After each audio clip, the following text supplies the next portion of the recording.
Mummy mummy, पापा पापा। मोहित, क्या हुआ? तू इतना घबराया हुआ क्यों है? पापा, बात ही कुछ ऐसी है। हाँ हाँ, बताना क्या बात है। पापा, सागर जीजा जी का एक्सीडेंट हो गया। एक्सीडेंट हो गया? पर कैसे? मोहित, मोहित अम्मा जी ठीक तो है ना? नहीं माँ, जीजा जी अब इस दुनिया में नहीं रहे। माँ, आप ठीक तो हैं? ये सब क्या हो गया मेरी मीनाक्षी के साथ? मेरी मीनाक्षी 2 बच्चों को कैसे पालेगी? इतनी छोटी उम्र में मेरी बच्ची विधवा हो गई। माँ, आप खुद को संभालिए। पापा, अब क्या करना है? धम्मा जी कौन से हॉस्पिटल में? चलो वहीं चलते हैं सब। मैं भी चलूंगी, मेरी मीनाक्षी के पास मैं भी जाऊंगी। हाँ हाँ, मैं भी चलूंगी। अच्छा सब चलो, जल्दी करो। पर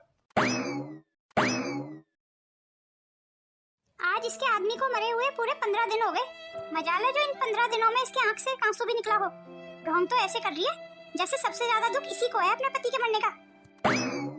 बहू, मीनाक्षी ने आज सुबह से कुछ नहीं खाया है। तू कोशिश कर, शायद कुछ खा ले वो तेरे हाथों से। इतने बड़े दुख ने मेरी बच्ची को गुमसुम कर दिया है। 2 लड़कियों को कैसे पालेगी मेरी बेटी? पहाड़ जैसी जिंदगी कैसे काटेगी मेरी मीनाक्षी? माफ करना माँ जी, मुझे बोलना तो नहीं चाहिए, पर मुझे नहीं लगता आपकी बेटी को जीजाजी के मरने का कोई खास दुख है। आज जीजाजी को मरे हुए पूरे 15 दिन हो गए। इन 15 दिनों में इनके आंख से एक आंसू नहीं निकला। अरे बहू, कुछ तो शर्म कर। ये क्या बोले जा रही है तू? क्यों माँ जी, अब इसमें गलत क्या कहा मैंने? और वैसे भी ये मैं नहीं बोल रही हूँ, सारी गली मोहल्ले वाले बोल रहे हैं। सब दीदी को देख के थू थू कर रहे हैं। सब बोल रहे हैं इसका आदमी मरा और इसकी आंख से एक आंसू नहीं निकला। तो तू ये कहना चाहती है बहू, अगर किसी की आंखों से आंसू नहीं निकल रहे तो उसे दुख नहीं है?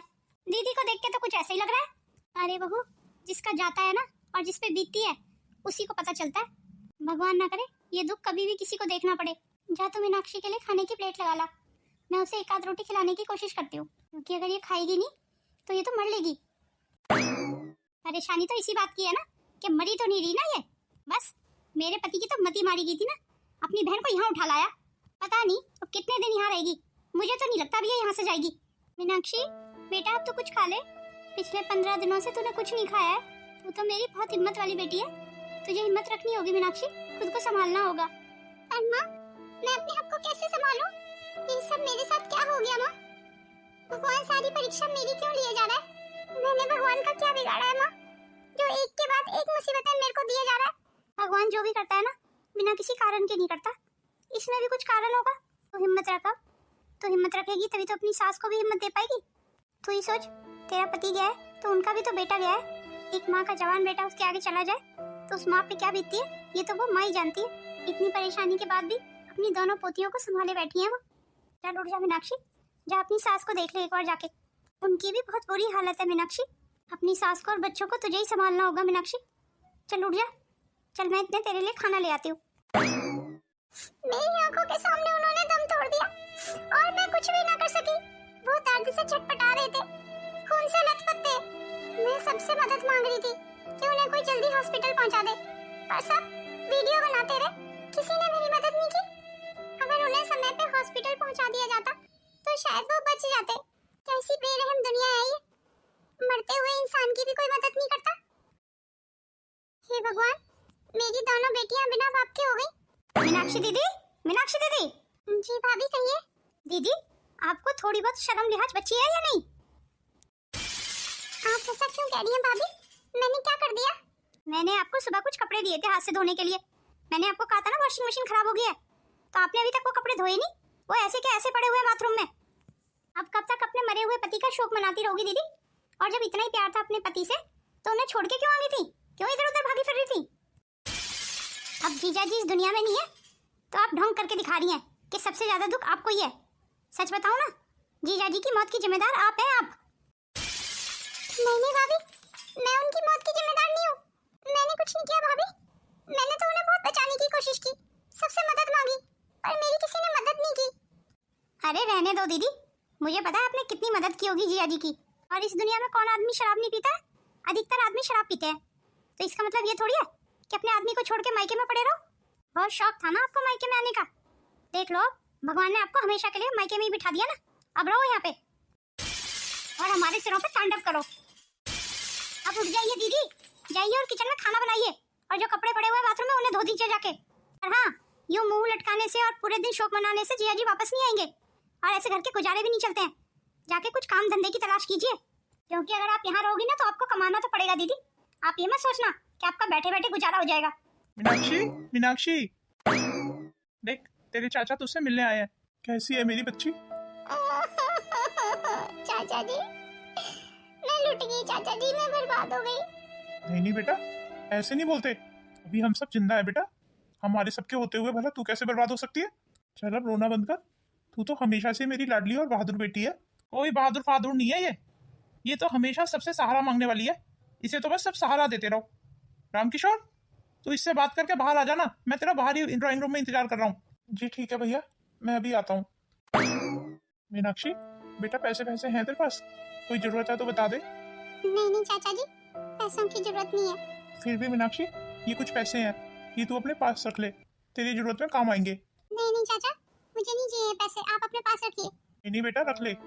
देख तेरे दो छोटे छोटे बच्चे हैं, कभी भी उन्हें किसी भी चीज की जरूरत पड़ सकती है, तो कम से कम तुझे किसी से मांगने तो नहीं पड़ेंगे। कुछ पैसे अपने पास रखने सही होते हैं। और हाँ मीनाक्षी बेटा, अगर भविष्य में ये चाचा तेरे किसी भी काम आ सके ना तो मुझे जरूर बताना। ठीक है बेटा, तू अपना ध्यान रखना। अब मैं चलता हूँ। लाइए दीदी, मैं भी तो देखूं कितने पैसे हैं। आपको इन पैसों की क्या जरूरत है? अब सारा खर्चा तो हम ही लोग कर रहे हैं आपका। लाइए, ये पैसे मुझे दे दीजिए। अब आपके बच्चों के 1000 तरीके के खर्चे होते हैं, उसमें ये पैसे काम आएंगे। जी ठीक है भाभी, आप ही रख लीजिए ये पैसे। मेरे पास हो या आपके पास, क्या फर्क पड़ता है? अब आप ही देख लो दीदी, मुझे अपने खर्चे के लिए थोड़ी चाहिए ये पैसे। ये पैसे तो मैं आप लोगों का खर्चा करने के लिए ले रही हूँ। ये सारा पैसा तो आप पे और आपके बच्चों पे ही खर्च होगा दीदी। आप ये मत सोचना कि मैं ये पैसा रख लूंगी। अब भगवान की दया से मेरा पति तो इतना कमाई लेता है कि अपनी पत्नी का खर्चा पूरा कर सके, उसकी जरूरतें पूरी कर सके। पर दुख की बात तो ये है कि अब आपका खर्चा उठाने वाला कोई नहीं है। ठीक है दीदी, फिर चलती हूँ। और हाँ दीदी, जरा किचन देख लेना, मैं जरा आराम कर रही हूँ। वो क्या है ना, मेरे सिर में बहुत दर्द हो रहा है। अब मैं ही तो हूँ जो सुबह जल्दी उठ के सबके आगे पीछे घूमती रहती हूँ। इतना काम हो जाता है कि मैं क्या बताऊँ आपको। जी ठीक है भाभी, आप चाहिए, आप आराम कीजिए। किचन का काम और कपड़े वगैरह मैं धो दूंगी, मैं सारा काम संभाल लूंगी भाभी। बस अब मुझे मेरी बेटियों को खूब पढ़ाना है। उसके लिए चाहे मुझे कितनी भी मेहनत करनी पड़े, कोई भी काम हो, कैसा भी काम हो, मैं कैसा भी काम कर लूंगी अपनी बेटियों को पढ़ाने के लिए। अब मुझे खुद को संभालना होगा। अच्छा, माँ जी को देख के आती हूँ, उन्होंने कुछ खाया है या नहीं। माँ जी, माँ जी। अरे बहू, तू आप बैठ मेरे पास। लीजिए माँ जी, मैं आपके लिए खाना लाई हूँ। नहीं नहीं बहू, बिल्कुल भूख नहीं है, खाना वगैरह नहीं खाया जाएगा मेरे से। नहीं माँ जी, थोड़ा सा खाना तो आपको खाना पड़ेगा। नहीं बहू, खाना ले जा, खाना देख के मुझे उल्टी सी आ रही है। खाना देख के उल्टी सी आ रही है? आपकी तबीयत तो ठीक है ना? ठीक है माँ जी, आपको तो बहुत तेज बुखार है। चलिए मैं आपको हॉस्पिटल लेके चलती हूँ। चलिए माँ जी, जल्दी उठिए। नहीं बहू, मैं ऐसे ठीक हो जाऊंगी, मुझे हॉस्पिटल नहीं जाना। और ये खाना भी उठा के ले जा तू। नहीं माँ जी, हॉस्पिटल आपको चलना पड़ेगा, जल्दी चलिए। आपको मेरी कसम है माँ जी, जल्दी आ जाइए बाहर, मैं रिक्शा लेके आती हूँ। ये बहू मानेगी नहीं। चलो चलती हूँ, कहीं मेरी तबीयत कुछ ज्यादा ही ना बिगड़ जाए। पिछले 5-6 दिन से बुखार उतर ही नहीं रहा है। हॉस्पिटल जाने के लिए कुछ पैसों की जरूरत तो पड़ जाएगी, पर मेरे पास तो बिल्कुल पैसे नहीं है। एक काम करती हूँ, मोहित से कुछ पैसे ले लेती हूँ। मोहित, मुझे कुछ पैसों की जरूरत है। पैसे? पैसे क्यों चाहिए आपको? वो मोहित, मेरी सास की तबीयत ठीक नहीं है, उनको हॉस्पिटल दिखा के लाना है। अच्छा दीदी, थोड़े बहुत पड़े होंगे मेरे पास, दे देता हूँ। ये लीजिए दीदी, शायद इतनों से काम चल जाएगा आपका। बहुत बहुत शुक्रिया मोहित। अब जाइए दीदी, जल्दी जल्दी अपनी सासू माँ को हॉस्पिटल ले जाइए। अगर आज मुझे ऑफिस में ज्यादा काम नहीं होता ना तो आपकी सासू माँ को मैं ही हॉस्पिटल दिखा लाता। कोई बात नहीं है भैया, तूने इतनी मदद कर दी, यही बहुत है। 1 मिनट दिखाइए दीदी, आपके भैया ने कितने पैसे दिए आपको? हाँ हाँ, दीजिए भाभी। भाभी, आप गलती से शायद पैसे लेती हुई जा रही हैं, पैसे तो दे दीजिए। गलती से नहीं, जानबूझ के लेके जा रही हूँ। जानबूझ के? पर जानबूझ के क्यों ले जा रही हैं भाभी? तो क्या अपने पति की कमाई को आपकी सास की बीमारी पे उड़ाने दूं? आपको तो शर्म है नहीं बिल्कुल। आपको तो इतना भी नहीं पता कि दूसरों के घर कैसे रहा जाता है। दूसरों के घर? पर भाभी, ये तो मेरा अपना घर है, मेरा मायका है। आपका अपना घर था, अभी आपका घर नहीं है दीदी। शादी के बाद एक लड़की का असली घर उसका ससुराल होता है। माफ करना, पर आपका तो ससुराल भी नहीं है कोई। पहले जाके अपना घर ढूंढिए, उसके बाद किसी के घर पे हक जमाइए अपना, समझिए आप? फिलहाल ये पैसे मुझे दे दीजिए भाभी, मुझे पैसों की सख्त जरूरत है। आप तो जानती हैं ना, मेरी सास की तबीयत ठीक नहीं है, अगर उन्हें समय पे दवाई नहीं मिली तो उनकी तबीयत और ज्यादा बिगड़ जाएगी। कभी भी कुछ भी हो सकता है भाभी, उन्हें तबीयत बिगड़ जाए उनकी तो बिगड़ जाए मेरी बला से। हम लोगों ने आपकी सास का ठेका नहीं ले रखा, और ज्यादा ही अपनी सास की फिक्र हो रही है ना आपको, तो उन्हें किसी सरकारी हॉस्पिटल में दिखा लाइए, कम से कम हमारे पैसे बच जाएंगे। 2 रुपए की गोली खरीदने की तो आपकी औकात नहीं है। चलिए अपनी सास को प्राइवेट हॉस्पिटल में दिखाने के लिए, वो भी मेरे पति के पैसों से। सचमुच दीदी कहना पड़ेगा, आप बहुत बेशरम है। आपने सही कहा भाभी, बिल्कुल मैं सचमुच बहुत बेशरम हूँ। इतना सुनने के बाद भी मैं यहाँ रुकी हुई हूँ, पर अब मैं क्या करूँ? अपनी सासू माँ को मैं कहाँ से दवाई दिलाऊं? मेरे पास तो पैसे भी नहीं है। लगता है मेरी सासू माँ ने सब सुन लिया। माँ जी, माँ जी, माँ जी क्या हुआ? आप ऐसे क्यों चली आई वहाँ से? आप चिंता मत करिए माँ जी, मैं आपको डॉक्टर से दवाई जरूर दिला के लाऊंगी। अरे नहीं नहीं बहू, मेरी तबीयत अब पहले से ठीक है, मुझे कहीं नहीं जाना, मैं ऐसे ही ठीक हो जाऊंगी। क्यों झूठ बोल रही है माँ जी? और किससे झूठ बोल रही है? मैं जानती हूँ अभी आपकी तबीयत ठीक नहीं है। देखिए आपको कितनी तेज बुखार है अभी भी। मुझे पता है ये सब आप भाभी की बातें सुन के कह रही हैं। नहीं नहीं बहू, मैं सच कह रही हूँ, मैं सचमुच काफी ठीक हूँ अब। तो मुझे ऐसी केमिस्ट से कोई बुखार की गोली ला के दे दे, बस थोड़ा सा दूध दे देना मुझे, मैं उसी से ठीक हो जाऊंगी। दवाई खरीदने की जरूरत नहीं है बहू। दूध तो आपको दे दूंगी माँ जी, पर दवाई भी जरूरी है ना, और यूँ केमिस्ट से दवाई तो नहीं ला के दूंगी मैं आपको। और मुझे पता है माँ जी आप दवाई लेने से क्यों मना कर रही हैं, क्योंकि आपने भाभी की सारी बातें सुन ली थी। मैं अपनी भाभी के इस रवैये से बहुत शर्मिंदा हूँ माँ जी, और अगर मैं आपके लिए प्राइवेट हॉस्पिटल से दवाई नहीं ला सकती तो क्या हो गया माँ जी? मैं आपके लिए कम से कम सरकारी हॉस्पिटल से तो दवाई ला ही सकती हूँ। जिनके पास पैसे नहीं होते क्या उनका इलाज नहीं होता? अभी तो सरकारी हॉस्पिटल में दवाई नहीं मिलेगी माँ जी, क्योंकि दवाई लाने के लिए सरकारी हॉस्पिटल में पर्ची बनवानी पड़ती है।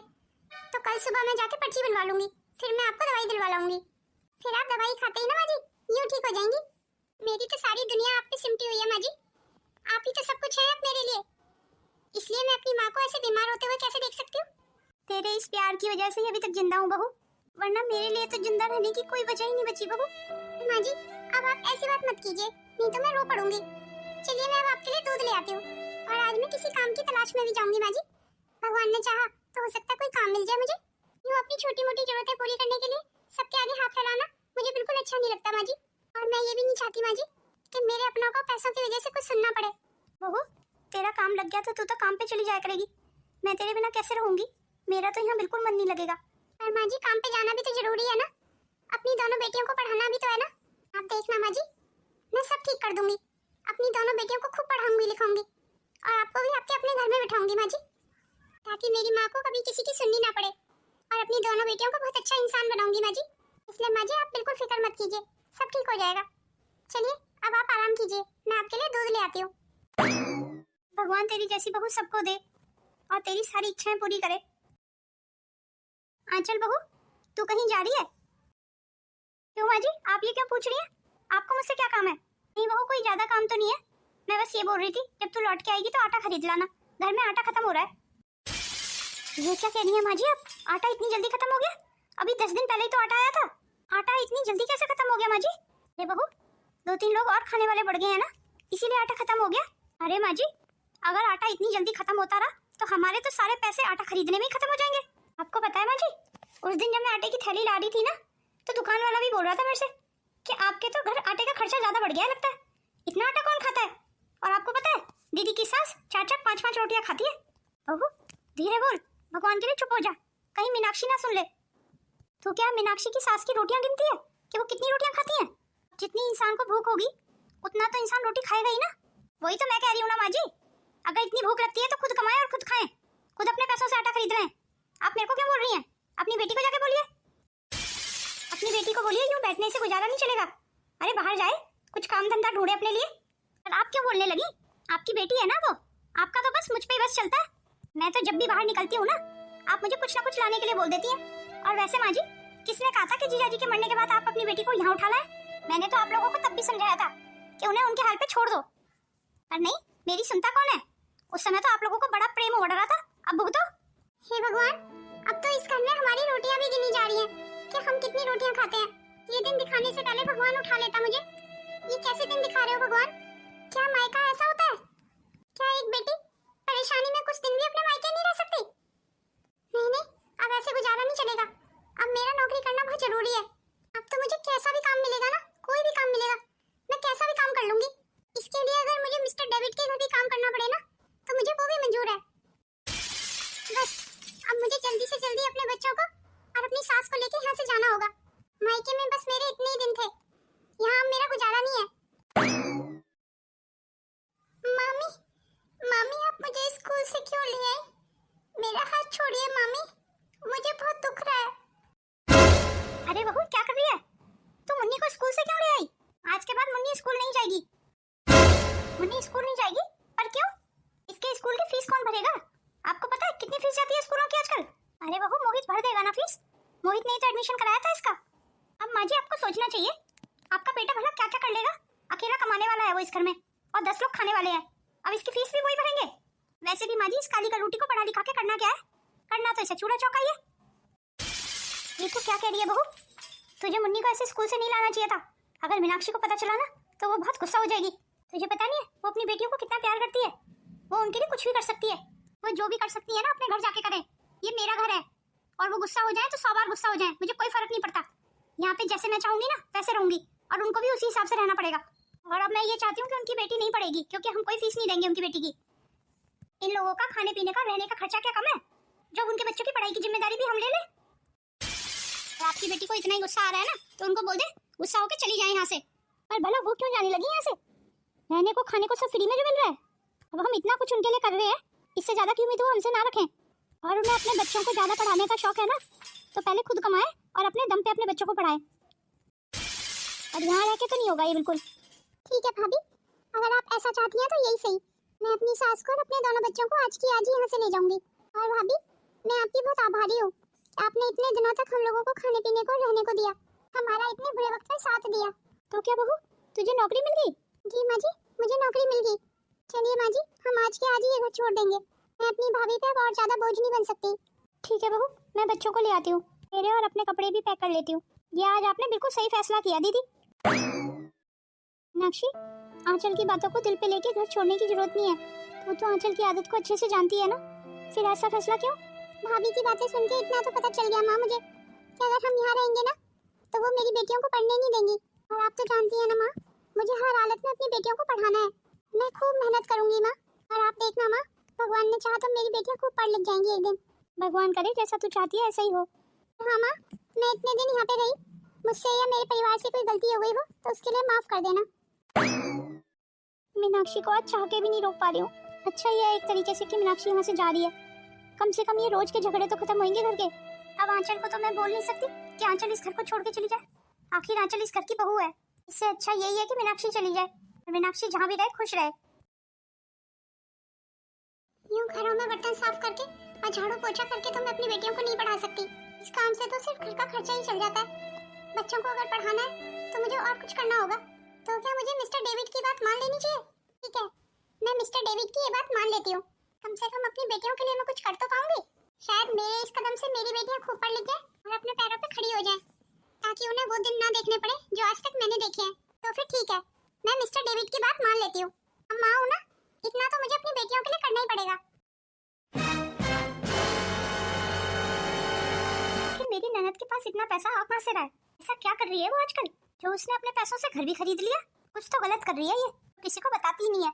दोनों लड़कियों को भी काफी महंगे स्कूल में पढ़ा रही है। मेरी काली ननद के तो ठाटवाटी चेंज हो गए, कहाँ तो उसके पास रोटी खाने के लिए पैसे नहीं थे और अब देखो उसे। तो क्या हमें उसके गृह प्रवेश में जाना चाहिए? अरे बहू क्या सोचने लगी? आपकी बेटी के बारे में ही सोच रही हूँ। आपको पता है आपकी उस बेटी ने घर खरीदा है और गृह प्रवेश में हम सबको बुलाया है।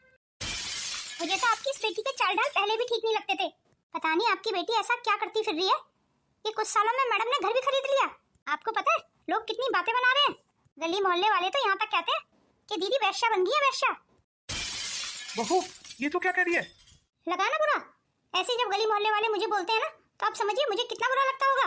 फिलहाल तो आप अपनी बेटी के यहाँ जाने की तैयारी कीजिए, गृह प्रवेश में जो चलना है। अच्छा आज मुझे समझ आया कि दामाजी क्यों इतना परेशान थे उस दिन।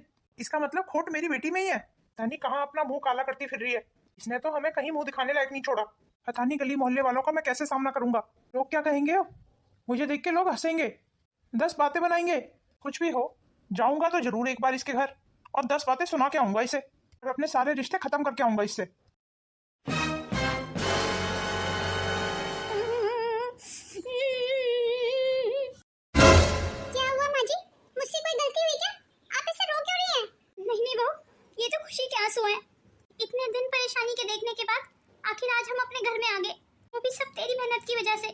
इसमें तो कोई शक ही नहीं है माँ जी। हमने बहुत बुरे दिन देखे, भगवान ऐसे दिन किसी को ना दिखाए। और पता है माँ जी, आपका आशीर्वाद हमेशा मेरी ढाल बना। दुनिया मुझे गलत समझती रही, पर आपने मुझ पे पूरा विश्वास किया माँ जी। मुझ पे विश्वास इसलिए किया क्योंकि मुझे पता है कि तू गलत कभी नहीं थी। तूने जो भी कुछ किया अपनी बच्चियों के बेहतर भविष्य के लिए किया। उन्हें अच्छे स्कूल में पढ़ा रही है, उन्हें इस काबिल बना रही है कि वो आगे अपने पैरों पे खड़ी हो सकें। शायद दोनों बच्चियों को तुझसे अच्छी माँ मिल ही नहीं सकती थी। आप भी ना माँ जी खामखा मेरी तारीफ कर रही हैं। क्या बहू, तूने अपने मायके तो फोन कर दिया है ना? सब लोग आ रहे हैं ना? जी माँ जी फोन तो कर दिया है, शायद पहुँचते ही होंगे। अरे समधी समदन जी, आप लोग आ गए? हम लोग आपका इंतजार कर रहे थे। क्या बात है दीदी, लगता है बहुत तगड़ा हाथ मारा है आपने, तो घर ही खरीद डाला। आपसे ये उम्मीद तो बिल्कुल नहीं थी दीदी। आपने तो समाज में हमें मुंह दिखाने लायक नहीं छोड़ा। आपको पता है सब लोग आप पे थू थू कर रहे हैं। इससे तो अच्छा ये होता कि जीजाजी के साथ आप भी मर जाती। अरे मैं तो पहले दिन से ही कहती थी कि आपकी बहन में खोट है, पर मेरी बात कोई मानता ही नहीं था। अगर इनके चाल चलन इतने ही अच्छे होते तो जीजाजी क्या शराब पीने लगते? कोई भी औरत अपने पति को छोड़कर इधर उधर नहीं भागती, पर इन्हें तो कांड करने थे। इनके तो शौक ही बहुत बड़े बड़े थे। मीनाक्षी, तू पैदा होते ही मर क्यों नहीं गई? मुझे बहुत शर्म आ रही है तुझे अपनी बेटी कहते हुए। अरे ये दिन देखने के लिए तुझे पैदा किया था। तूने तो मेरी कोक को ही शर्मिंदा कर दिया। तूने जो भी किया ना मीनाक्षी, अच्छा नहीं किया। बस तेरी वजह से हम समाज में मुंह दिखाने लायक नहीं है। बस बहुत हो गया। अब मैं अपनी बहू के खिलाफ एक शब्द नहीं सुनूंगी। हमने तुम्हें यहाँ बुलाया अपनी खुशी में शामिल होने के लिए, ना कि अपनी बेइज्जती कराने के लिए। और ये मत भूलिए हम अपने घर में हैं, आपके घर में नहीं है। जो आप 10 बातें हमें सुनाएंगे और हम सुनते रहेंगे। क्यों आंटी जी, सच्चाई सुन के बुरी लगी? सच्चाई बर्दाश्त नहीं हुई आपसे? अरे किस सच्चाई की बात कर रही है तू? तू जानती क्या है आखिर? और रही बात समाज की, तो समाज ने हमारे लिए किया ही क्या है? तो फिर समाज की छोड़ो, तुम लोगों ने हमारे लिए क्या किया है? अच्छा तू ही थी ना वो, जब हम तेरे घर मुसीबत में रहे थे तो तू हमारी रोटियां भी गिनती थी। ऐसा क्या था जो तूने अपनी ननद को ना कहा हो? अरे भाभियां तेरी जैसी होती हैं कोई? तू है तेरी जैसी भाभी पे। और मोहित बेटा तू तो मीनाक्षी का सगा भाई है ना? कम से कम तेरे से तो मैंने इस बात की उम्मीद बिल्कुल नहीं की थी। तो आप क्या चाहती हैं आंटी जी, हम अपनी दीदी की पूजा करें? इन्होंने ऐसे कौन से महान काम कर दिए जो हम इनकी तारीफें करें? अब जैसे काम करेंगी ऐसा तो उन्हें सुनना ही पड़ेगा। आप ही बता दीजिए, आखिर ये रातों को कहाँ जाती हैं? मेरे ख्याल से रातों को तो सब सो जाते हैं। रातों को तो वो लड़कियां बाहर निकलती हैं जो बच्चलन होती हैं। मुझे तो कहते हुए भी शर्म आती है। तुम सब लोग यही जानना चाहते हो ना कि मीनाक्षी रातों को कहाँ जाती है? तो आज मैं तुम्हें बताती हूँ। अम्मा जी रहने दीजिए। तो रहने दो बहू, कम से कम इन्हें भी सच्चाई का पता होना चाहिए। अरे समदन जी, आप कौन सी सच्चाई की बात कर रही हैं? वही सच्चाई जो आप लोग जानते तो हैं, पर आधी अधूरी। तो आप ही बता दीजिए पूरी सच्चाई क्या है? हाँ, मेरी मीनाक्षी रातों को जाती है। रातों को क्या, दिन में भी कई बार वहीं रहती है, पर किसी गलत इरादे से नहीं, एक नेक इरादे से। ये एक बुजुर्ग दंपति की देखभाल करने जाती है जिनके कोई औलाद नहीं है। पैसा बहुत है उनके पास, पर सेवा करने वाला कोई नहीं है। उस घर के जो बुजुर्ग हैं वो शूशु पार्टी सब बेड पे ही करते हैं। मीनाक्षी का काम उनकी साफ सफाई करना है।